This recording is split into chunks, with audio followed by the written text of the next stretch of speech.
शाळांसाठी स्टाफ प्रकल्पांतर्गत ICT lab मंजूर झालेली आहे आणि तिचं इन्स्टॉलेशन पूर्ण झालेलं आहे. आणि आमच्या शाळेमध्ये एकूण 11 कॉम्प्युटर, त्याबरोबर 2.5 kVचा UPS, त्याबरोबर प्रिंटर आणि प्रोजेक्टर आणि हा जो स्मार्ट बोर्ड आहे अशा पद्धतीनं ही आमच्या शाळेमध्ये लॅब तयार झालेली आहे. आणि ही लॅब जी आहे आमच्या सावड तालुक्यामध्ये आमच्या केंद्रीय प्राथमिक शाळा मानला मिळालेली आहे. आमची 91 शाळा आहे प्राथमिक शाळा, ज्या शाळेला ही लॅब मिळालेली आहे. आणि या लॅबमध्ये आमची सर्व 5 आहात किंवा आमच्या 8वीची मुलं आहात.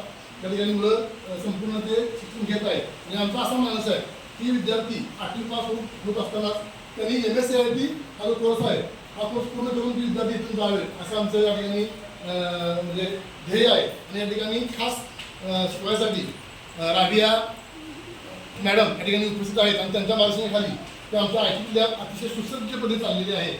त्याचा फायदा असा झाला की आमच्या गावातील मुलं जी शहरात जायची दुसरीकडे ती झालेली थांबली आणि आमचा पट हा स्थिर राहिला, हा याचा फायदा झालेला आहे. आणि त्या प्रकल्पाअंतर्गत आम्हाला ही लॅब मिळाली त्याबद्दल शासनाचा आम्ही खूप आभार मानतो. धन्यवाद.